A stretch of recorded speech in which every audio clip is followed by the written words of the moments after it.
last week, the son of an elder in the Orthodox Presbyterian Church set out to murder as many people as he could in a synagogue in California. And the evangelical responses to this have been all over the place. Most of them have been biblical and correct to some degree, but not very insightful.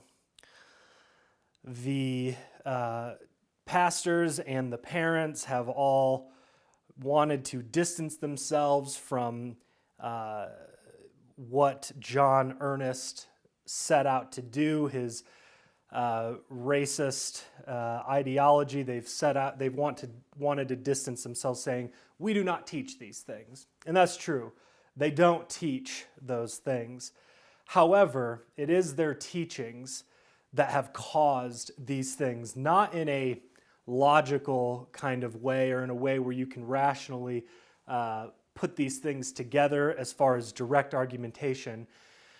Not like they're subtly preaching any kind of white supremacy or anything like this or anti-Semitism. They are not. But they are preaching and teaching against the covenant of God. They are covenant breakers.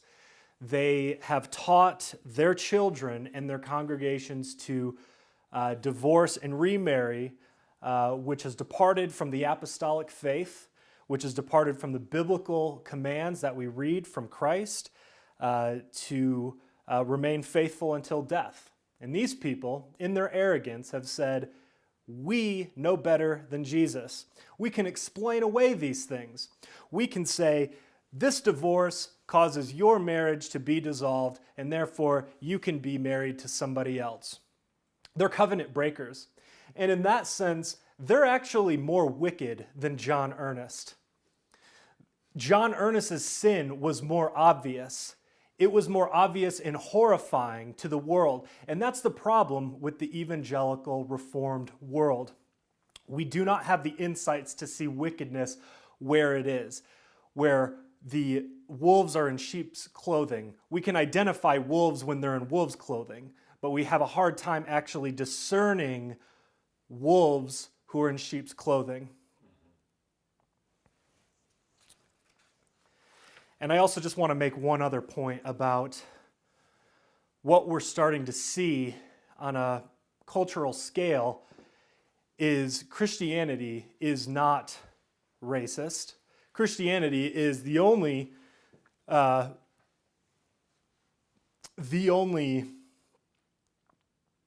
religion, the only way of worshiping God which can truly unite a people.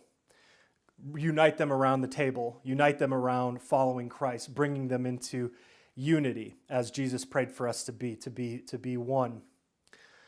However, what the world is doing and what Satan is doing and what God is allowing to happen is for the sin of racism to be combined on a popular level to be perceived as synonymous with Christianity. And things like what John Earnest did is accelerating this association.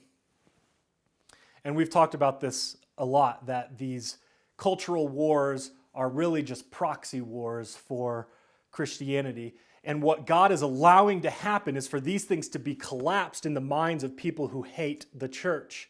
And God is allowing it to happen as a curse on the church, as a curse on people who have been unfaithful to the covenant.